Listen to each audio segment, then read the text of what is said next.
हर साल हजारों लोग यूपीएससी के लिए तैयारी करते हैं, पर एक सवाल है, क्या हम एग्जाम के लिए प्रिपेयर कर रहे हैं या एक आइडेंटिटी के लिए? Because somewhere along the way UPSC सिर्फ एक करियर नहीं है, ये कल्चर बन चुका है, अपने रिचुअल्स, अपने साइलेंसेस और अपने सैक्रिफाइसेस के साथ। And I have seen it, so many brilliant minds fade into silence, believing that isolation is the price for success. कहा जाता है, अगर यूपीएससी क्लियर करना है तो दुनिया से अलग हो जाओ, lock yourself, forget friends, birthdays, time and even yourself. और लोग करते भी हैं सालों तक, जब तक एक दिन वो भूल जाते हैं कि सिलेबस के बाहर वो खुद कौन है। सोशियोलॉजी में इसे कहते हैं रोल इमर्शन। जब एक रोल इतना डोमिनेंट हो जाता है कि बाकी सारी आइडेंटिटीज डिसॉल्व हो जाती हैं। मानवी श्रीवास्तव 5 साल तक यूपीएससी के लिए प्रिपेयर करती रही और फिर एक दिन कहा, I gave it my 20s, sacrificed people, smiles and when it finally ended I didn't know who I was anymore. जब उन्होंने अपना पहला रिज्यूमे लिखा तो वो खुद के बारे में लिख नहीं पाई। एजुकेटेड, आर्टिकुलेटेड, मल्टीलिंगुअल होने के बाद भी वो पेज ब्लैंक रहा because she could not perceive herself in a positive light. वो रिज्यूमे सिर्फ एक डॉक्यूमेंट नहीं था, एक मिरर था जो दिखाता है कि जब सेल्फ वर्थ सिर्फ रिजल्ट से जुड़ जाती है तो खुद पर विश्वास कम हो जाता है। और यही है अनफॉर्चुनेटली इस जर्नी का सबसे बड़ा छुपा हुआ कॉस्ट। सोशियोलॉजी कहती है, जब इंस्टीट्यूशंस इमोशंस को शेप करते हैं तो हम देखते हैं कि स्ट्रक्चर्स और सोल्स कैसे टकराते हैं। एंड यही होता है यूपीएससी के इकोसिस्टम में। यही है आज के जमाने की सोशियोलॉजी ऑफ एस्पिरेशन, जहां फेलियर्स सिर्फ एकेडमिक नहीं, एग्जिस्टेंशियल बन चुके हैं। यूपीएससी की प्रिपरेशन खुद टॉक्सिक नहीं है,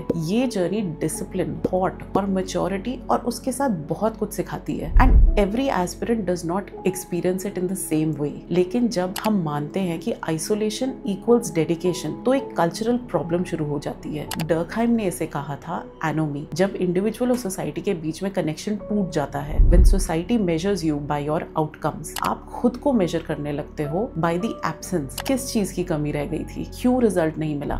ये कहानी सक्सेस या फेलियर की नहीं है, ये कहानी है उन लम्हों की जो अटेम्प्ट्स के बीच में होते हैं, जब सपने आइडेंटिटी बन जाते हैं और साइलेंस रूटीन। मानवी की स्टोरी हमें याद दिलाती है कि एम्बिशन इज सेक्रेड, लेकिन आप खुद भी सेक्रेड हो। And may be that is the real meaning of preparation, to become stronger without becoming smaller, to prepare deeply but remember gently that you are not your result, because when the exam ends you will still need you.